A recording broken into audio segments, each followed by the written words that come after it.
He controlled billions in assets, but Marcus Whitfield couldn't help his own mother lift a fork to her mouth. She sat across from him now in the gilded dining room of Lumiere, Manhattan's most exclusive French restaurant, her right hand trembling against the white linen tablecloth, her eyes glistening with something that looked like shame. The stroke had stolen so much from Eleanor Whitfield, her speech, her mobility, the fierce independence she'd wielded like armor for 73 years. But watching her struggle with something as simple as eating was stealing something else entirely: her dignity. Marcus looked away. He always looked away. A soft gasp rippled from a nearby table as Eleanor's fork slipped from her fingers and clattered against the china. A couple stiffened, pretending they hadn't seen.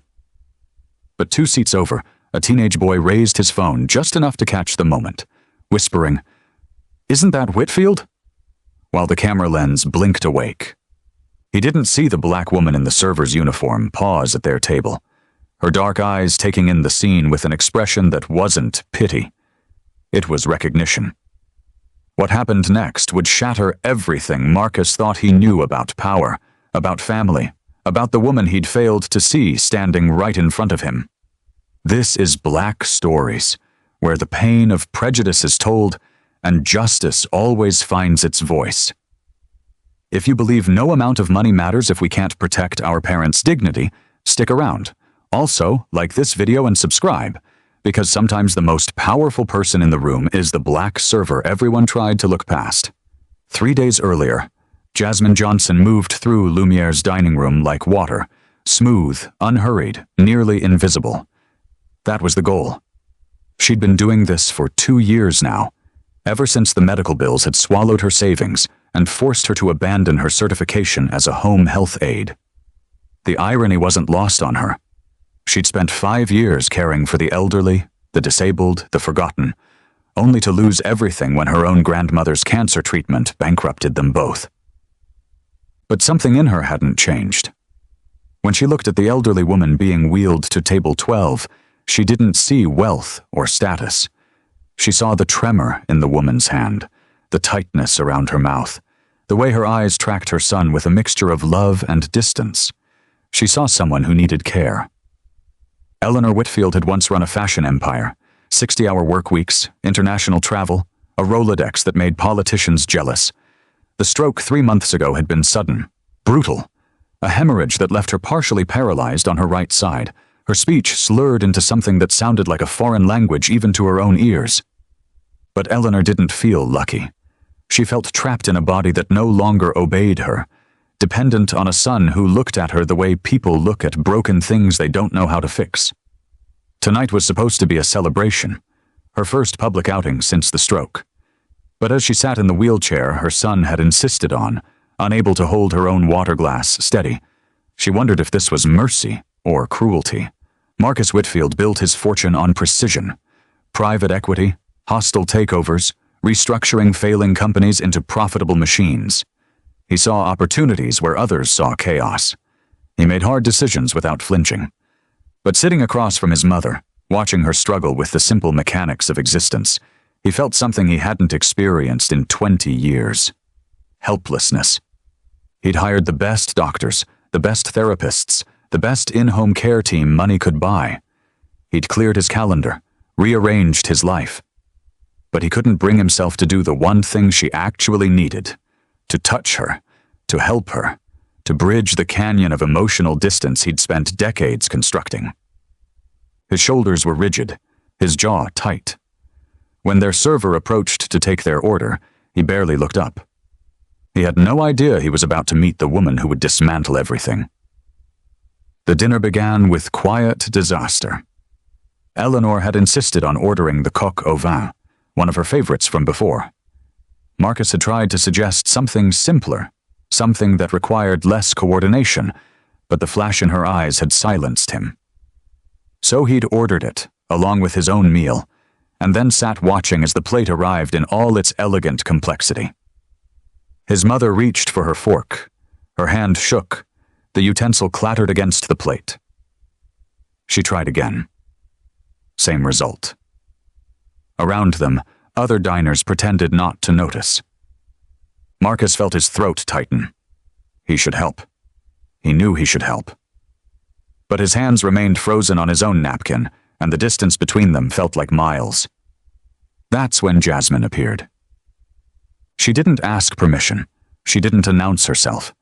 She simply moved to Eleanor's side, kneeling so smoothly it looked choreographed, bringing herself to eye level with the older woman. "May I?" Jasmine's voice was low, gentle, the kind of voice you'd use with someone precious. Eleanor's eyes met hers. Surprised, uncertain, then something else. Something like relief. Jasmine reached for the fork with practiced ease, cutting the chicken into smaller pieces with fluid movements that suggested muscle memory, not instruction.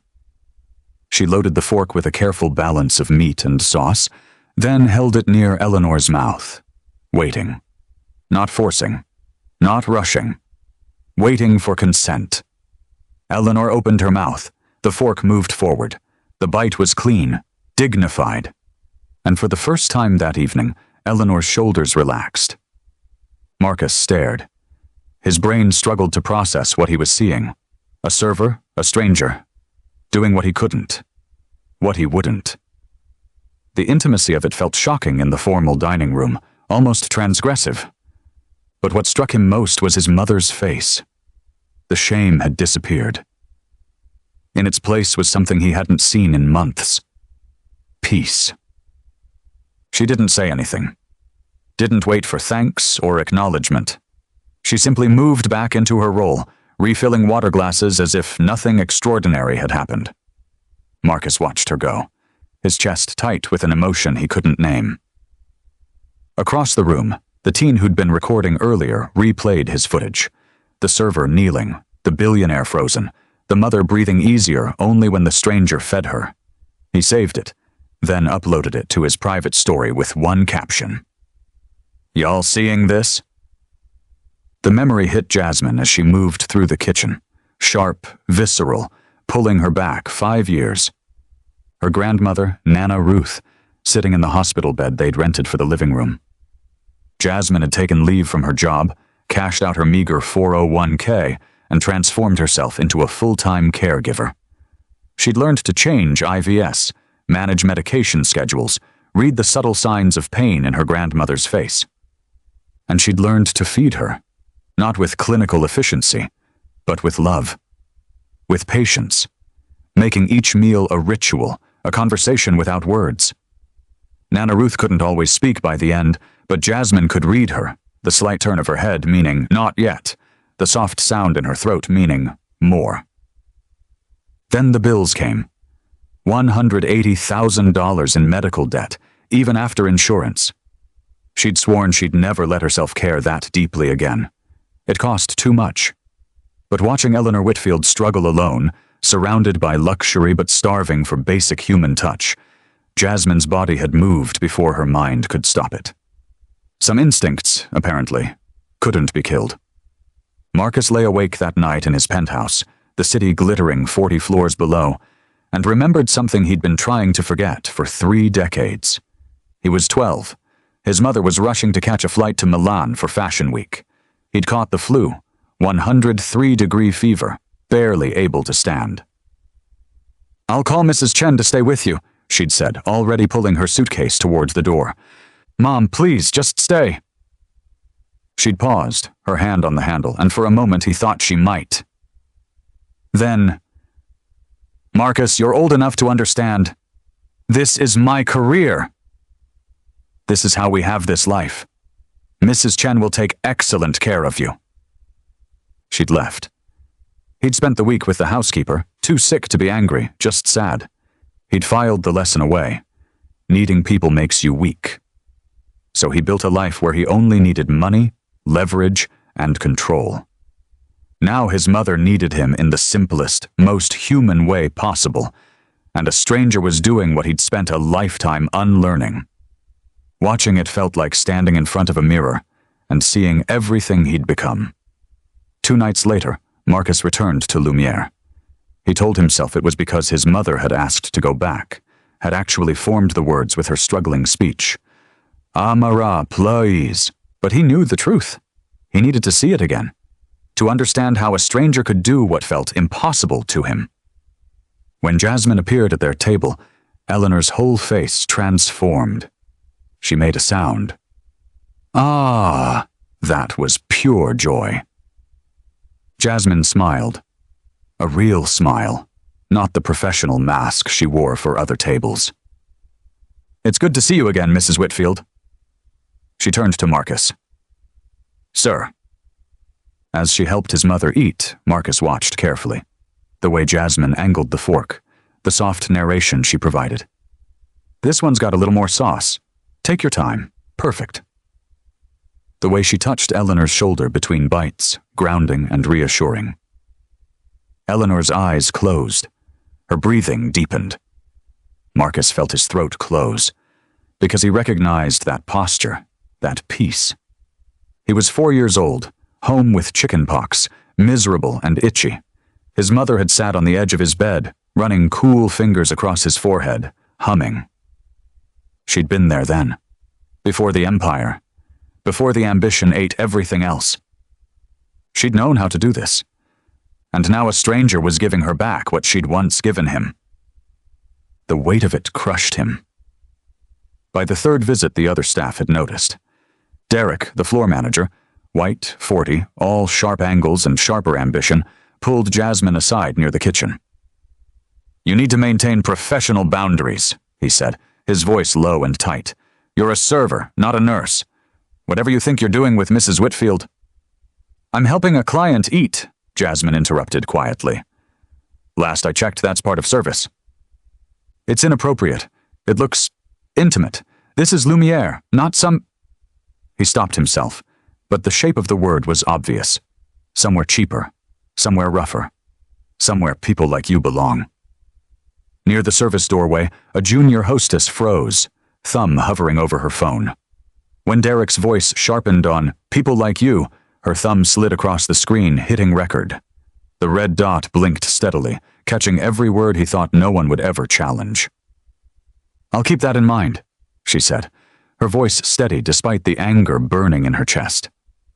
But she didn't stop, because Eleanor had started waiting for her, would barely eat when other servers tried to help, would just shake her head and point weakly until Jasmine appeared. Then the restaurant's owner, Jean-Philippe Laurent, requested a meeting. Marcus arrived at the private office expecting wine recommendations or a new tasting menu. Instead, he found Laurent looking uncomfortable. "Monsieur Whitfield, I must address a delicate matter. Your server, Jasmine, she has been overly familiar with your mother." "She's been helping her eat." "Yes, but you must understand. Other guests have commented. The optics of a server kneeling beside clients, feeding them by hand, it suggests—" Laurent gestured vaguely. "A certain loss of decorum." Marcus felt his jaw tighten. "My mother has difficulty eating. Jasmine assists her with dignity and skill. I fail to see the problem." "The problem, monsieur, is that this is not a care facility, and there are already—" "Comments," Laurent added, clearing his throat. "A small video has begun circulating online, showing your server kneeling beside your mother. Guests are asking whether Lumiere has become some kind of spectacle. We have standards, and I'm afraid Jasmine's behavior has crossed professional lines repeatedly." Laurent leaned back. "Guests come here to escape real-world discomfort, not have it seated at the next table," Laurent added, almost apologetically. "I'm sure you understand. We must protect the Lumiere experience for all our guests." Marcus understood perfectly. They wanted Jasmine gone because she made wealthy people uncomfortable by treating his disabled mother like a human being instead of an inconvenience. "If you remove her from our table," Marcus said quietly, "my family will no longer dine here, and I will ensure every person in my network knows exactly why." Laurent's face went pale. The Whitfield family represented significant revenue, significant prestige. "Perhaps," Laurent said carefully, "we can find a compromise." The compromise was that Jasmine would only serve the Whitfield table when they dined at Lumiere. It was meant to contain the situation, to limit exposure. It became something else entirely. One evening, as Jasmine helped Eleanor with dessert, a delicate millefeuille that required careful navigation, Eleanor's left hand, the strong one, suddenly lifted from her lap. Trembling with effort, it reached across the table and settled over Jasmine's wrist. But Eleanor's eyes locked onto Jasmine's face with startling intensity. "Thank you!" The words were slurred, effortful, but clear enough. Jasmine felt tears prick her eyes. She turned her hand over, letting Eleanor's palm rest against hers. "You're welcome," she whispered. Marcus witnessed this exchange from across the table and felt something inside him finally, completely break. After Eleanor was settled in the car with her nurse, Marcus waited for Jasmine outside the staff entrance. She emerged 20 minutes later, pulling a worn coat over her uniform, surprised to find him there. "Mr. Whitfield?" "Marcus," he said. "Please, I need to ask you something." Jasmine waited, wary. "Where did you learn to do that? To care for someone that way?" "I was a home health aide. Before—" She stopped. "A long time ago." "Why did you stop?" "Money, or lack of it. The usual reasons." "My mother needs someone. The care team I hired is professional, competent, but they're not—" He struggled for words. "They're not you. She doesn't respond to them the way she responds to you." "I can't be her caregiver, Mr. Whitfield. I have a job, rent. I can't just—" "What if you could?" He pulled out his phone, pulled up his notes app, began typing. "What if I hired you directly? Matched your current salary plus 30% to start. Full benefits. Help her with meals, therapy, companionship, whatever she needs." Jasmine stared at him. "You want to hire me? The server who apparently violated professional boundaries?" "I want to hire the woman who saw my mother as a person worth caring for. The woman who gave her dignity when everyone else, including me, looked away." His voice cracked slightly. "Please." Jasmine thought of her studio apartment, the second job she'd been considering, the student loans from the degree she never finished. She thought of Eleanor's hand on hers. "Let me think about it," she said.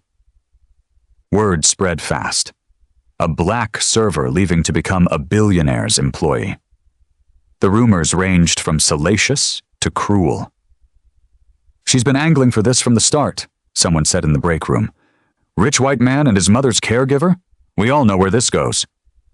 "She used a disabled woman to trap him." Derek, the floor manager, actually filed a formal complaint with HR, alleging that Jasmine had manipulated vulnerable clients for personal financial gain by providing unauthorized medical care. The HR director, a thin woman named Patricia with a voice like ice, called Jasmine in 3 days before her planned departure. "These are serious allegations," Patricia said, sliding a folder across the desk. Jasmine read the complaint, her hands steady even as rage built in her chest. "I helped an elderly woman eat. That's what Derek is calling manipulation?" "You overstepped your role. You created an inappropriate relationship with clients." "I showed basic human decency to a woman who was struggling." Jasmine's voice didn't rise, but it hardened. "Something everyone else in that dining room was too uncomfortable to do, including her own son at first." "The issue is one of boundaries." "No," Jasmine stood. "The issue is that I'm black, and I made wealthy white people uncomfortable by refusing to pretend a disabled woman was invisible. That's what this is actually about." Patricia's expression flickered. "I didn't help Mrs. Whitfield because of my job. I didn't help her to get something from her son. I helped her because she deserved to be treated like someone's mother, not someone's burden, not something to be embarrassed about, not a problem to be managed by people who are paid to care but don't actually feel anything." Jasmine leaned forward. "I'm leaving anyway, so fire me if you want. Put whatever you need in my file. But we both know the truth. The only thing I did wrong was remind everyone in that restaurant what it means to care about another human being. And if that's a violation, then your boundaries are in the wrong place." She walked out, her heart pounding, her hands shaking with adrenaline. Marcus was waiting in the lobby. He'd heard about the HR meeting. "Let me handle this," he said. "I can make calls, I can—" "No." Jasmine's voice was gentle, but firm. "This isn't yours to fix. Some things I need to fight myself. He nodded slowly, respecting it even as it frustrated him. For what it's worth, you're right, about all of it. And I'm sorry it took me so long to see what you were doing, what you've been doing. You see it now, Jasmine said. That's what matters. The footage detonated before midnight. The teen's clip, Jasmine kneeling beside Eleanor while Marcus froze, spread across 3 platforms in under an hour. Caregivers cried in the comments. Elder care advocates identified Eleanor's swallow hesitation instantly. By morning, more videos surfaced. One clip caught Derek saying, "People like you," his voice sharp and unmistakable. Another showed the owner hinting at optics and standards. A third, filmed by the junior hostess from the side doorway, showed Jasmine kneeling beside Eleanor while managers hovered in the background, doing nothing. Within 12 hours, #LetHerEat and #Dignity is not a luxury trended. Lumiere went into panic mode. The restaurant scheduled an emergency staff clarification meeting. But by the time everyone gathered, half the front tables were filled with reporters pretending to order lunch. Marcus arrived. So did Eleanor, against doctor's orders, insisting she had something to say. The manager tried to begin with a scripted apology, but the reporters cut him off. Is it true your staff stopped a trained dietary aide from preventing aspiration? Why did you discipline the only person your guest trusted? Do you often tell black servers to know their place? Someone played the viral clip on a tablet at full volume. Jasmine stood still, unsure if she should leave. Marcus stepped forward. This isn't about a restaurant, he said. It's about dignity. The room stilled. My mother was treated like an inconvenience, he continued. A server risked her job to give her what money couldn't, the right to be seen, and the staff who tried to stop her cared more about optics than human life. Cameras surged. I allowed that, Marcus said publicly for the first time. I failed my mother. I failed this woman. He nodded toward Jasmine. And I will fix it. Derek folded his arms. Sir, she violated boundaries. Marcus cut him off. No, she respected the only boundary that matters, human dignity. A gasp rippled across the room. Then he delivered the line that would loop millions of times. Dignity is not a luxury, and if a stranger had to fight for my mother's, that means every system in this room is broken. Eleanor reached for Jasmine's hand. Not as a guest, as someone claiming family. Reporters caught it instantly. That image, the disabled matriarch choosing the black server over her own son, became the icon of the scandal. By nightfall, Lumiere announced a full internal investigation. Derek was suspended, and Marcus issued a statement pledging to overhaul elder care training in restaurants nationwide. And Jasmine stood at its center, not because she sought attention, but because she refused to look away. Jasmine's first official day as Eleanor's care coordinator began with breakfast. Not in some formal dining room, but in Eleanor's sunlit bedroom, with soft music playing and morning light streaming through gauze curtains. Jasmine had brought fresh fruit, soft scrambled eggs, toast cut into small pieces. Eleanor's eyes lit up. She made a sound of eagerness. As Jasmine helped her eat, they moved through the pages. Eleanor young and fierce and radiant with ambition. You were magnificent, Jasmine said softly. Eleanor's working hand touched the page, trembling over an image of herself at 40, laughing at some gala event. You still are, Jasmine added. Just different now, different kind of strength. Eleanor looked at her, really looked at her, and then, with tremendous effort, she spoke. You... know. Yeah, Jasmine whispered. I know. Over the following weeks, Eleanor began to stabilize. The doctors noted improvements in her physical therapy outcomes, her engagement, her overall affect. She was eating better, sleeping better, participating more. Marcus saw the change, came home from work earlier to witness it, watched Jasmine guide his mother through exercises, through conversations, through the simple rituals of daily life, with a patience and creativity that felt like grace. One evening, he found them in the living room. Eleanor was in her wheelchair, Jasmine beside her, and they were laughing, actually laughing, at something on a tablet screen. Old footage of a fashion show, Eleanor's first solo production in 1982. His mother's laughter was slurred, effortful, but genuine. Joy in its purest form. Marcus felt tears slip down his cheeks. Jasmine noticed him, started to stand, but he waved her back down. He crossed the room and did something he hadn't done since he was a child. He knelt beside his mother's wheelchair and took her hand. "Mom," he said, his voice breaking. "I'm so sorry for being absent, for being afraid, for not knowing how to do this." Eleanor's fingers squeezed his, weak but deliberate. "You gave me everything," Marcus continued, looking at Jasmine now. "You taught me to be strong, independent, successful, but I never learned how to be present, how to just be with someone, without fixing or achieving or controlling." He turned back to his mother. "I'm learning now, because of her." He nodded toward Jasmine. "She gave you back your dignity, and she gave me a second chance to be your son, not your manager. Your son." Eleanor's eyes were wet.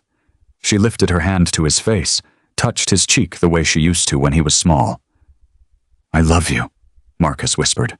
"I'm here. I'm finally here." 3 months later, Marcus created the Eleanor Whitfield Foundation for Elder Care and Dignity. The mission: to provide high-quality, compassionate care for elderly and disabled individuals, regardless of their ability to pay. To train caregivers not just in medical skills, but in emotional intelligence, presence, humanity. He offered Jasmine the position of Director of Care Excellence. "You want me to run your foundation?" she asked, stunned. "I want you to build something that matters," Marcus corrected. "To create a model of care that treats people the way you treated my mother. To train others in what you know instinctively, and I want to fund it properly. No one should lose everything because they loved someone enough to care for them." Jasmine thought of Nana Ruth, of the bills and the debt and the loss, of all the other families facing the same impossible choices. "Yes," she said. "I'll do it." At the ribbon-cutting ceremony, Eleanor was there, seated in her wheelchair, her speech still imperfect but improving, her eyes bright. When Marcus gave his speech, thanking Jasmine publicly for everything she'd done, the audience rose in applause. But the moment that mattered most came after, in the quiet of the reception. A photographer approached. "Could I get a family photo?" Marcus looked at Jasmine. "Would you?" "I'm not family," Jasmine said softly. Eleanor's hand shot out, grabbing Jasmine's wrist with surprising strength. "Yes," she said clearly. "You are." The photo captured Eleanor in the center, flanked by her son and the woman who'd taught them both what it meant to care. Eleanor was smiling, really smiling, and her hand was resting on Jasmine's arm with obvious affection. On a Sunday morning a year later, Jasmine arrived at the Whitfield home for her now traditional weekly breakfast with Eleanor. She'd moved into a beautiful apartment, paid off her debts, and enrolled in a graduate program in gerontology, all funded by her new salary and the scholarship Marcus had established in Nana Ruth's name.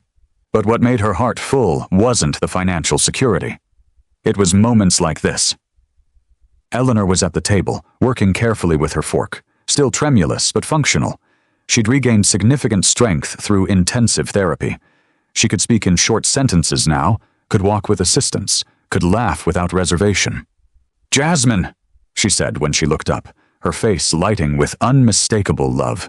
Marcus appeared from the kitchen carrying pancakes. He'd been learning to cook, another small revolution. He set them down and kissed his mother's cheek, unself-conscious now in his affection. "Stay for breakfast?" he asked Jasmine. As they ate together, Eleanor reached across the table and took both their hands, one in each of hers, connecting them. "Thank you," she said, looking at Jasmine. Then to Marcus. "Both." "You know you changed everything," Marcus said to Jasmine, squeezing his mother's hand between theirs. "You were already good," Jasmine said. "You just forgot how to be present, how to be soft. The world doesn't usually reward men for those things." "The world is wrong," Marcus said simply. Afterward, Jasmine walked Eleanor to the garden, her favorite place. They sat on a bench surrounded by late-blooming roses, the autumn sun warm on their faces. "Happy?" Eleanor asked. "Yeah," Jasmine said. "I really am." Eleanor squeezed her hand. "Me, too. Sometimes the person you overlook is the one who saves you, not with grand gestures, but with something far more radical. Presence. The simple act of treating another human being like they matter. That's what changed everything. Not the wealth, not the status. Just the moment Jasmine Johnson looked at Eleanor Whitfield and saw her. This is Black Stories, where the pain of prejudice is told and justice always finds its voice. If you believe dignity shouldn't depend on money or status, share this story. And if you think the world needs more people like Jasmine, like this video, hit subscribe and tell us in the comments. Have you ever seen someone quietly fight for another person's dignity?